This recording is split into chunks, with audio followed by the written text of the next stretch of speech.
नमस्ते बच्चों। तो पहले हमने जो देखा था इससे पहले वीडियो में, बाकी आज हम देखेंगे आपकी जो पाठ्य पुस्तक से क्वेश्चन मैंने दिया है, जो इम्पोर्टेंट क्वेश्चंस, आज भी हम उसी को कंटिन्यू करते हुए जो लेसन्स है और जो कविता के जो पार्ट है इम्पोर्टेंट उसमें है उसको भी देखते हैं।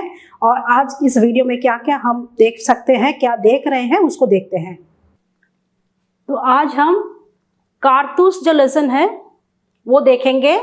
लास्ट वीडियो तक हमने उससे पहले का जो आपको गद्य खंड था उसको देखा है। आज आपका जो है लास्ट गद्य में जो है कारतूस लेसन उसको देखेंगे। उसके कुछ इंपॉर्टेंट क्वेश्चंस मैंने लिया है, ध्यान से देखिए। पहला जो है, कर्नल कॉलिंज का खेमा जंगल में क्यों लगा हुआ था, बहुत ही इंपॉर्टेंट है। 2 मार्क 3 मार्क में ये ज्यादातर आता है, बहुत बार। और दूसरा है, वजीर अली के अफसाने सुनकर कर्नल को रॉबिन हुड की याद क्यों आ जाती है। ये जो प्रश्न है कभी 3 मार्क में भी आता है, कभी 5 मार्क में भी आता है। तो आपको ध्यान से क्वेश्चन पढ़ के मार्क देखकर ही आपको उसके हिसाब से ही पॉइंट्स इंपॉर्टेंट लिखना है। 5 मार्क का है तो 5 मार्क के हिसाब से ही आपको ये लिखना पड़ेगा। तो तीसरा जो है, वजीर अली ने कंपनी के वकील का कत्ल क्यों किया। वजीर अली ने जो है कंपनी के वकील का कत्ल क्यों किया, तीसरा क्वेश्चन। फोर्थ जो है, वजीर अली एक जाबाज सिपाही था, कैसे, स्पष्ट कीजिए। ये भी आपके जो है 3 और कभी कभी 5 मार्क का आता है। ये भी बहुत ही इंपॉर्टेंट क्वेश्चन है। ये पहला, फोर्थ, ये सब जो है बहुत ही इंपॉर्टेंट है। कर्नल ने, 5th वाला देखिए, कर्नल ने वजीर अली के बारे में क्या क्या सुन रखा था। कर्नल जो है वो वजीर अली के बारे में क्या क्या सुन रखा था, वो उसके बारे में आपको लिखना है। ये ज्यादातर 2 या 3 से में ही आता है। और चौथा जो है, वजीर अली की चारित्रिक विशेषताओं का वर्णन अपने शब्दों में कीजिए। यानी वजीर अली की जो चारित्रिक विशेषताएं हैं उसको जो है आपके विशेषताओं का वर्णन आपको करना पड़ेगा अपने हिसाब से। और क्या आपने जो पाठ पढ़ के जो वजीर अली के बारे में समझा है, जो जाना है, उसी को लेके आपको लेना है। ये भी आपको 5 मार्क के लिए ज्यादातर पूछे जाते हैं। तो ये जो 6 प्रश्न मैंने इस लेसन से लिया है कारतूस से, ये 6 जो है बहुत ही इंपॉर्टेंट है। आप अच्छे से इन 6 लेसन को, ये 6 क्वेश्चन को पढ़ लीजिए और फिर आगे देखते हैं कौन सा लेसन हम लेते हैं। अभी हम पद्य खंड में जो आपका पहला लेसन है कबीर लेसन वो देखते हैं। उसके जो कुछ इंपॉर्टेंट क्वेश्चंस है वो देखते हैं जो ज्यादातर आता है। पहला जो है, कबीर जी के अनुसार हमें कैसी वाणी का प्रयोग करना चाहिए और क्यों। ये जो कबीर जी के, मीरा जी के जो पद, ये जो लेसन्स है उसमें आपको जो पद और साखी है वो एक एक को जो आप समझेंगे तो कोई भी क्वेश्चन पूछेगा तो आप आंसर कर सकते हैं, क्योंकि वहीं से आपको पूछा जाता है। आपको जो पद और जो साखी, कबीर जी के जो साखी है उसको, दो साखी की लाइन है उसको अच्छी तरह समझ लेना है। यहाँ पे देखिए क्या पूछा है, कबीर जी के अनुसार हमें कैसी वाणी का प्रयोग करना चाहिए और क्यों, है ना। ये भी आपको 2 या 3 मार्क्स का आता है।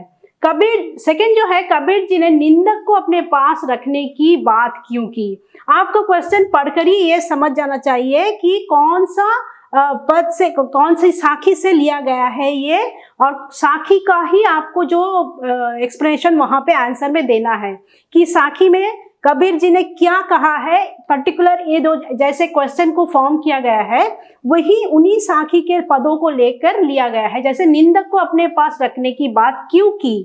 तीसरा जो है, कबीर जी को दिखावे की भक्ति करने वालों को क्या कहते हैं। कबीर जी ने दिखावे की जो भक्ति करते हैं उनको कबीर जी ने क्या कहा है। कबीर जी ने, चौथा देखिए, कबीर ने ईश्वर प्रेम को किस प्रकार समझाया है। ईश्वर प्रेम को, बहुत ही इंपॉर्टेंट क्वेश्चन है ये, कबीर जी ने ईश्वर प्रेम को किस प्रकार समझाया है। और 5वां जो है, कबीर ने किस अंधियारे की बात की है और वह किस प्रकार मिटता है। अंधियारा जब मिट जाता है तो उसी जो दोहा है, सॉरी, जो साखी है उससे लिया गया है। तो ये देखिए क्या पूछा है, किस अंधियारे की बात किया, वह किस प्रकार मिटता है। यानी ये थोड़ा क्वेश्चन जो है थोड़ा 3 मार्क 5 मार्क का आ सकता है, बड़ा क्वेश्चन है। और लास्ट में जो है, ईश्वर कण कण में व्याप्त है पर हम उसे क्यों नहीं देख पाते। ठीक है ना। ये जो क्वेश्चन देखिए, कबीर से लिया गया है। सारे जो 6 क्वेश्चन है बहुत ही इंपॉर्टेंट है। हर साल कबीर से मीरा से कुछ ना कुछ क्वेश्चन आता ही है और बहुत ही इजी है कबीर और मीरा के पद। तो अगला हम मीरा के पद भी देखेंगे।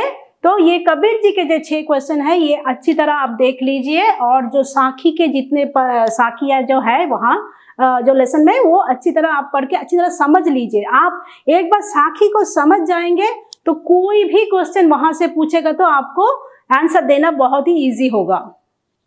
तो अगला देखिए मीराबाई की लेसन से मैंने लिया है जो इम्पोर्टेंट क्वेश्चन वहां पे है। पहले हमने कबीर का देख लिया है, अभी मीरा के पद। मीराबाई श्री कृष्ण की चाकरी क्यों करना चाहती थी? ये जो है बहुत ही इंपॉर्टेंट क्वेश्चन है। मीराबाई श्री कृष्ण की चाकरी क्यों करना चाहती थी?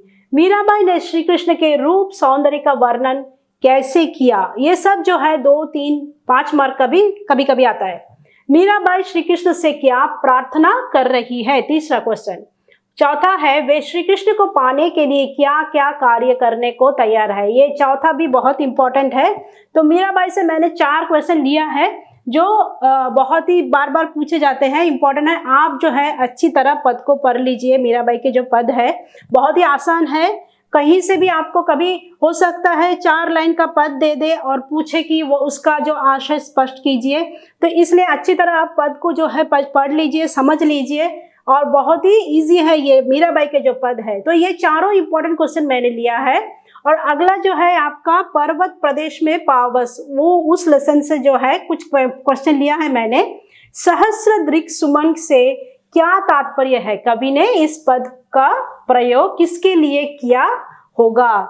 यानी आपका जो वो जो लाइन है सहस्र दृक् सुमन फाड़ देख रहा है, वो जो लाइन है उसका एक्सप्लेनेशन क्या तात्पर्य है, यानी इससे कवि क्या कहना चाहते हैं? इस वर्ड से सहस्र दृक् सुमन से क्या कहना चाहते हैं और उस पद का प्रयोग किसके लिए किया होगा, इसका जो है आपको यहाँ पे एक्सप्लेनेशन देना पड़ेगा। अगला देखिए, धस गए धरा में शबय शाल, पंत जी के कल्पना स्पष्ट कीजिए। यानी सुमित्रानंदन पंत जी के जो लेसन जो पोएम जो है पर्वत, उस वहां पे ये जो यूज किया है धस गए धरा में शबय शाल, क्यों कह रहे हैं पंत जी ऐसे, किस कल्पना को व्यक्त कर रहे हैं उसका आपको लिखना है।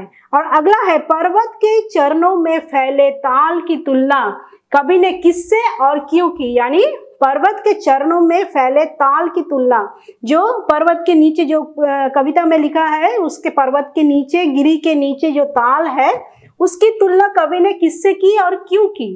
ये जो तीनों क्वेश्चन है, और भी क्वेश्चन इस लेसन से हम लेंगे, अगला वो देखते हैं हम। तो हमने वहां से जो आपका पर्वत प्रदेश में पावस जो लेसन है उसका बाकी कंटिन्यूएशन करते हैं। पहले 3 हमने देख लिया है। चौथा है तालाब के पानी को दर्पण क्यों कहा गया है? ठीक है ना, जो पंत जी हैं तालाब के पानी को दर्पण जैसा कहा है, वो क्यों कहा है वहां पे। और 5वां देखिए, पावस ऋतु में प्रकृति में कौन कौन से परिवर्तन आते हैं? जो पंत जी हमें प्रकृति के जो परिवर्तन का जो पावस ऋतु में उसका जो वहां पे जो वर्णन दिया है उसको आपको यहाँ पे लिखना है। पावस ऋतु में प्रकृति में कौन कौन से परिवर्तन आते हैं। अगला है मेखलाकार शब्द का क्या अर्थ है? कवि ने इस शब्द का प्रयोग यहाँ क्यों किया है? मेखलाकार जो शब्द है कवि ने पहले ही किया है जो कविता की आरंभ में, वो शब्द क्यों, उसका अर्थ क्या है और शब्द का प्रयोग क्यों किया है पंत जी ने? तो आपको इस लेसन से जो जितना जो इम्पोर्टेंट क्वेश्चंस है मैंने दे दिया है पर्वत प्रदेश में पावस लेसन से, तो आपको अच्छी तरह जो कविता है वो उसको समझ के पढ़ लेना है। और जितना भी पंत जी के जितने भी वो सौंदर्य का जो प्रकृति के सौंदर्य का वर्णन किया है उसको आप अच्छी तरह समझ लीजिए और अच्छी तरह आप उसको देख लीजिए। और एक एक जो देखिए, तालाब के पानी को दर्पण कहा है, यहाँ पे जो है मेखलाकार शब्द का क्या अर्थ है, तो आप अच्छी तरह लेसन को पढ़ेंगे, कविता को पढ़ेंगे, समझेंगे तो आपको पता चल जाएगा। तो ये जो अगला लेसन है कविता का है, उससे हमने 6 इंपॉर्टेंट जो क्वेश्चंस बार बार आते हैं उसको हमने देख लिया है। तो बच्चों, आज हमने जो आपके कार्टून्स लेसन है, जो मीराबाई, कबीर, ये सब देखा है, सुमित्रानंदन पंत जी के पर्वत प्रदेश में पावस, वो भी देखे हैं। और क्या क्या हम और कर सकते हैं और क्या क्वेश्चंस मैं लेके आती हूँ अगले वीडियो में।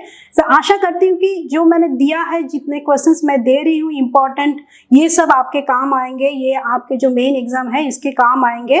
और अगले वीडियो में देखते हैं।